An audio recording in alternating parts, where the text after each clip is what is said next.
What's up, guys? Welcome back to Traditional Draft Ravnica Allegiance. We are beating ass with this RAKDOS deck. This RAKDOS deck is clean. It's so clean. We keep top decking RAKDOS deck. RAKDOS deck. Say that 10 times fast. That's not easy. We are absolutely wrecking face with this deck. We want to get a 5 wins, get that sweet pure profit. 100 gems profit and 6 packs. Cannot go wrong. Let's see what we can do here in this traditional sealed environment, in this traditional draft environment. Sorry, draft, not sealed. Sealed is fun too, though. Sealed is fun. I really want ranked draft for Ravnica. Can we get ranked draft, Wizard, please? Please. Ravnica Allegiance is my jam. I'm really enjoying this set. I want to climb the rank ladders. We might actually be doing some constructed with this set. Really excited about kind of some of the decks that I'm sort of throwing together. I've got some really cool combo decks going. I've got some jank cards that I think I can really make work. My opponent, of course, gets to choose here. That's fine. My opponent should have the same record as me. So at this point, we should be coming up against really sweet decks. Like just super lucky draft, super sweet, super tuned decks. Because my deck is super sweet and super tuned. His deck should be 2 at this point. Ooh, this could be so good. Turn 2, turn 2/turn 2, turn 3, turn 4.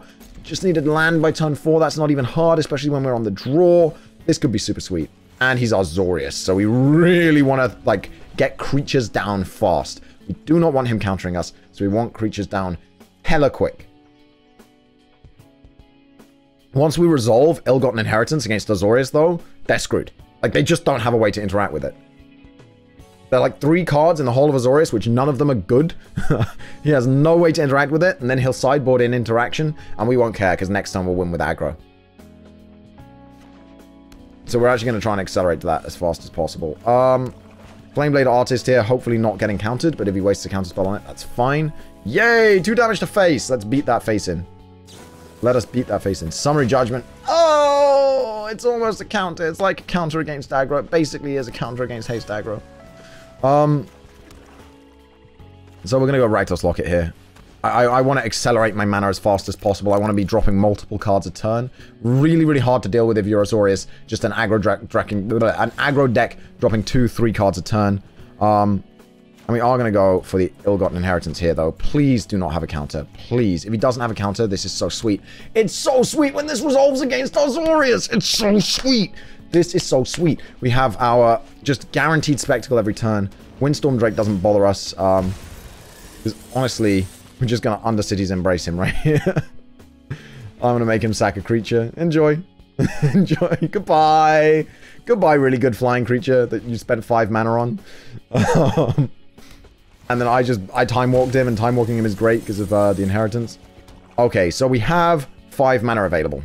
So we can do a Goblin Gathering. And a Flameblade Artist. Fireblade Artist, even. And the Goblin Gathering is going to feed the Fireblade Artist's ability because it is worth doing with him. And we're going to attack. We're going to punch him in the face for 2. And he's going to be drained for 1 every turn. And then drained for 2 more by Fireblade. And we're going to play another Goblin Gathering to make another 3 goblins. He is going to Summary Judgment us, which is so frustrating. So frustrating. But we are draining him every turn. So that's fine. We could Spectacle this in. Force him to discard a card. That makes sense.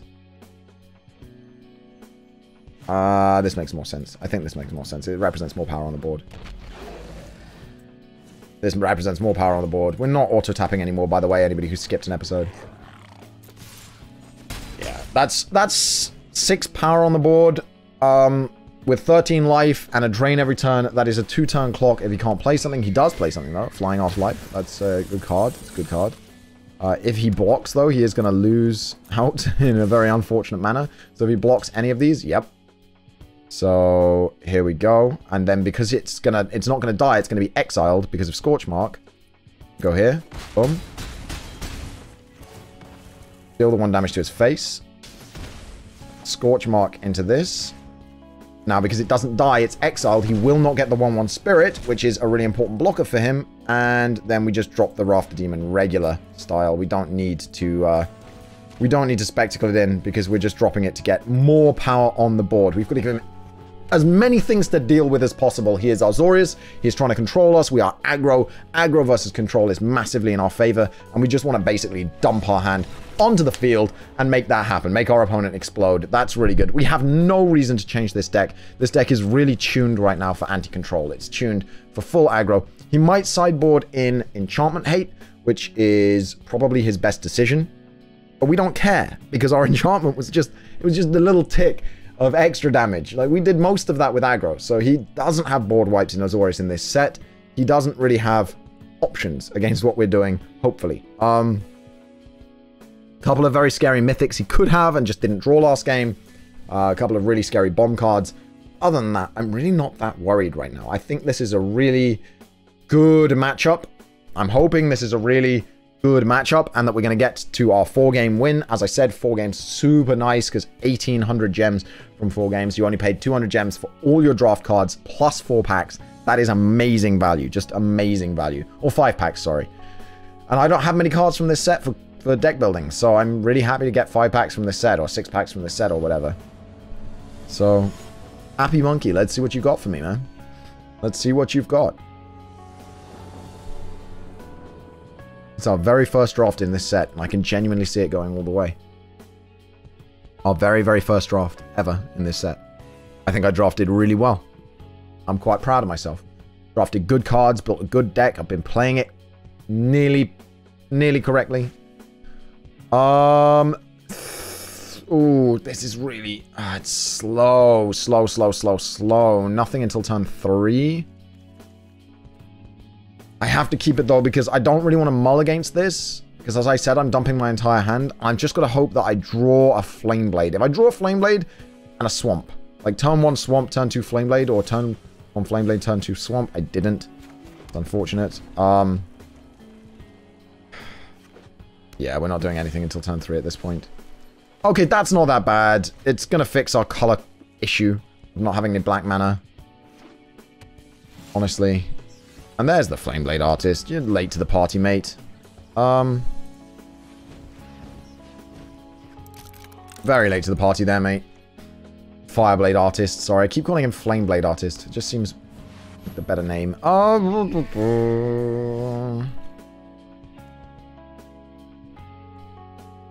Do I want to play Fireblade?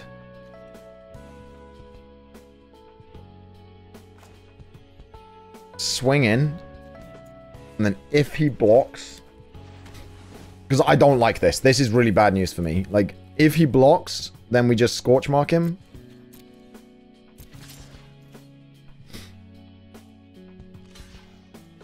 Yeah, we'll do that. He doesn't get his Afterlife. Like, taking value away from this flyer is way better here, I think, than keeping my Fireblade Artist alive when I don't even have the combo online. I've got a Skewer and a Flames in my hand. I can Goblin Gathering and Clamor Shaman. And then Spike Wheel next turn. Yeah, we're going to Goblin Gathering here. Unfortunately, we didn't draw land there. It would have been nicer to draw land this turn. And I guess 2 land in a row would have actually been nice. Okay, this is fine, because we go to combat, swing in, deal 2 damage. Then we play Acrobat for 2. Which is really good against him. Acrobat's like a really good card against him. And I think we just skewer his face. Like, we just race him down. No, there's no point right now. It'll be fine. Skewer's like a 1 mana card, so it doesn't matter if I play it now and it's like, oh, mana efficiency, because I'll just play it later. I don't have a better thing to play right now. Deputy of Detention, that's unfortunate. Yeah, glad I saved my Skewer, actually, because I can just skewer it and get my creature back. Or get my, my Locket back, which is way more important. Yeah, let's get our Locket back. Oh, no, there's a Swamp. Well, let's see what he does in terms of blocking.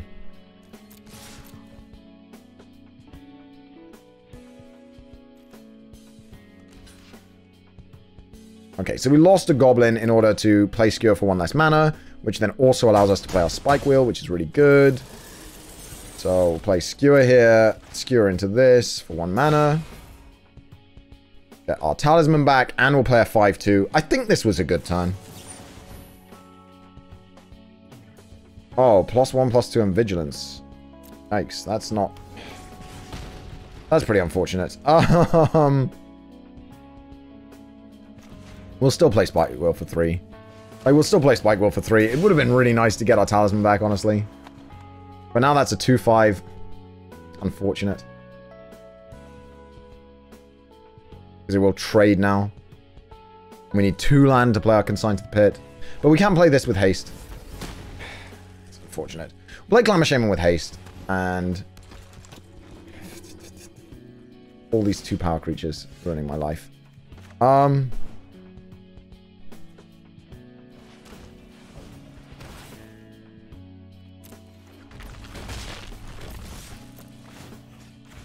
That can't block. Yeah, that makes sense, but we'll do 5 damage to face, and that's fine. 5 damage to face is fine when we're going to get Flames of the Raised Boar out in 2 turns, because we're going to draw land twice. If we draw land twice, he loses. Outright loses. But we do kind of need to draw land twice. That's 1.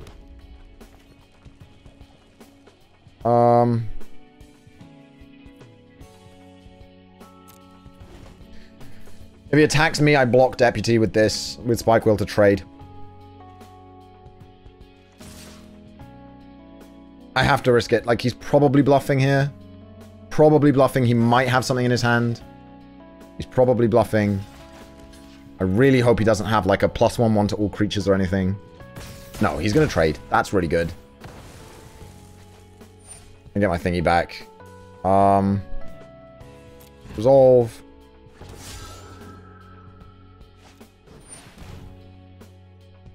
Yeah, we're going to Flames of the Raised Boar that in his end step. Yeah,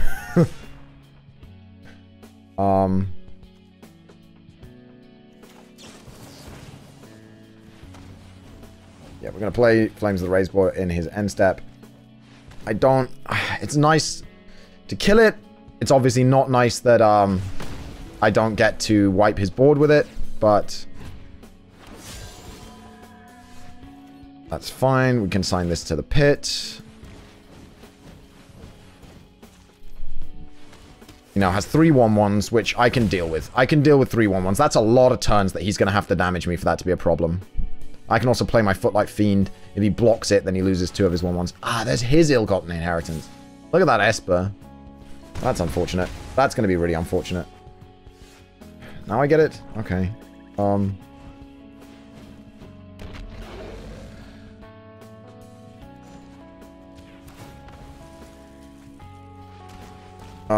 Zed, we'll keep a red and a black. Oh, no, we can't. Okay.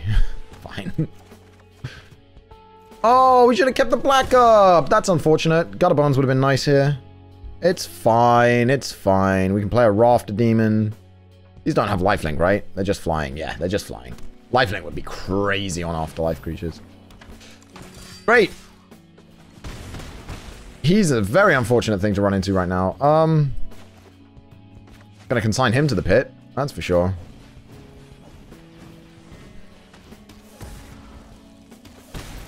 And then play Gutter Bones here. He's going to do 4 damage to me next turn. Can't block it though, so may as well attack. I think I lose. Because I die in 2 turns, and it takes me 3 turns to kill him. Oh yeah, that's game. Yeah. Okay. Well, we'll go to game 3. That was a really unfortunate hand. And some really unfortunate draws, like a land just a couple of turns earlier. Would have been really nice. But this should be fine. Like, I still think I've got the correct deck. I think I just got really, really unlucky there. I'll play first. Thank you. Ooh, I'm going to risk this, because I've got turn 1 and turn 2 plays. I really want to rush him down, so...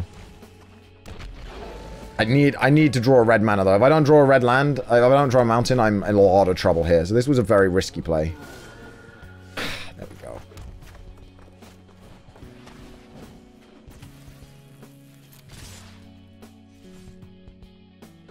Oh yeah, we'll attack with both. That's a great play. And then this pings this. That's a great play. And then next turn we can swing in, we can play Acrobat. Decline, we're not going to do that. Play the Rakdos Guildgate. Go to combat, we'll attack. Play the Acrobat for its spectacle cost. And then next turn we can play Plague White, and we can attack with both of these, and we can make this a 4-1. He's taking a lot of damage very, very quickly here, which is really nice. Oh, no, there we go. Exiled. Decline. Okay, that's not that bad. Play this. And we've got a God of Bones combo online, and we're just going to God of Bones combo until we draw what we need. Well, actually, we'll probably just attack with God of Bones until we draw what we need, unless he plays a creature. If he plays a creature, then we'll God of Bones combo him. Yep, there we go. God of Bones combo. There we go. Boom.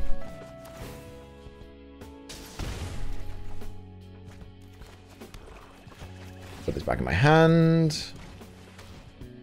Put this back in the battlefield. Attack with this. He blocks. He gets -1/-1. They trade. He gets a 1/1 flyer. Don't know why he'd block there. Don't think that was the best play for him, but that's fine. I will take that. Oh, this slows me down so much.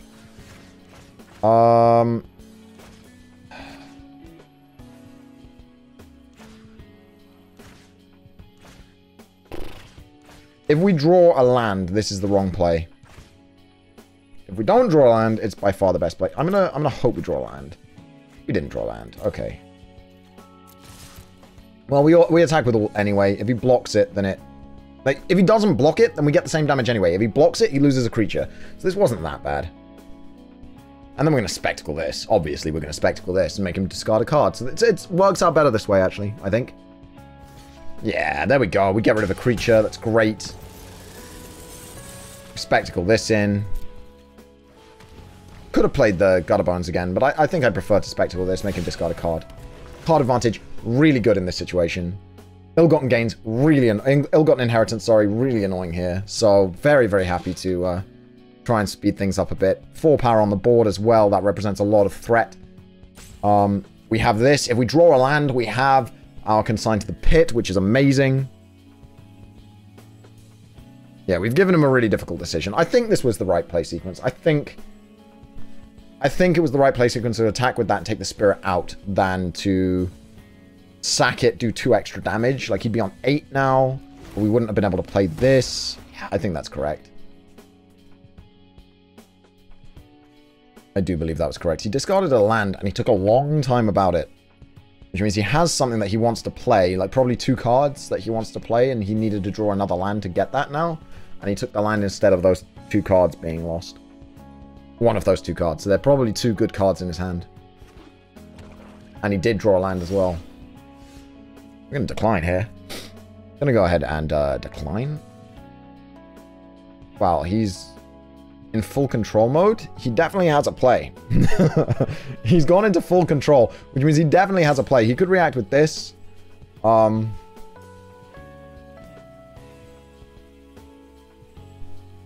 going to hit him with the Your Go. Hopefully he realizes it's his go. I don't want him to time out and lose that way. That would suck. I want to win this fair and square. I only got 1 game in this episode because they're so slow against this Azorius deck. I'll decline on that. Not going to sack a creature. Oh, wow, that's really good.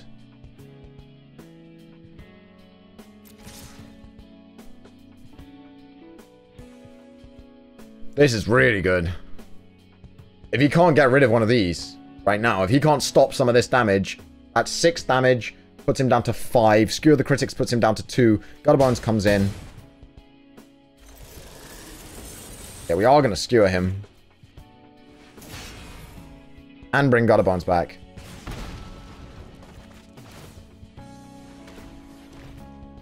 And then God of Bones is going to be sacrificed by Fireblade at the beginning of next turn, doing 2 damage. He's going to be on 3 because of Ill-Gotten Inheritance. He's going to have to sack Ill-Gotten Inheritance to gain the 4.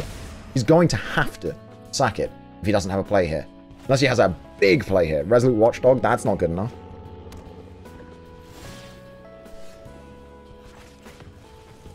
Especially if I draw removal. If I draw land, sorry, I can just remove it and kill him with it at the same time.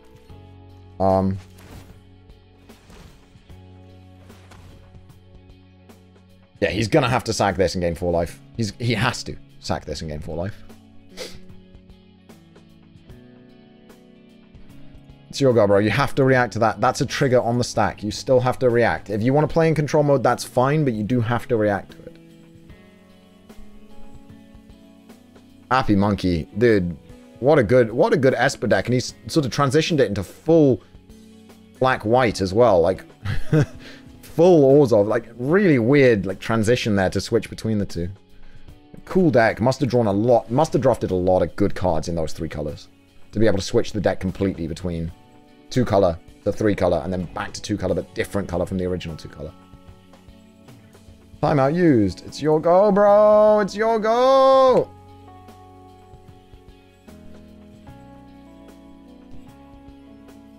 Doop, doop, doo, doo, doo. Salty people make me wait. Bah, bah, bah, bah. That's the name of this episode. Come on, dude. Come on, dude. Don't time out. Oh, that's so sad. That's such a sad way to lose. You're gonna really do this? On video, bro? This is how you want to lose? Use your timeouts on everything? Okay, here we go. Double attack. He has to block the 4. Can't block the 2 as well, so he has to sack this. That's his only play. It's his only way to survive is to gain the 4 life. Is he going to bother? Does he even realize he can? Yes, he does.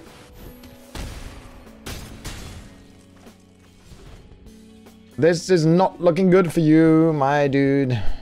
My guy. My pal. Goodbye. Right. One more win. One more win. And we've gone undefeated. Not even gone for a perfect run. We've gone undefeated in this run with one more win. All right. So let's see if we can get that next episode. I will see you guys there.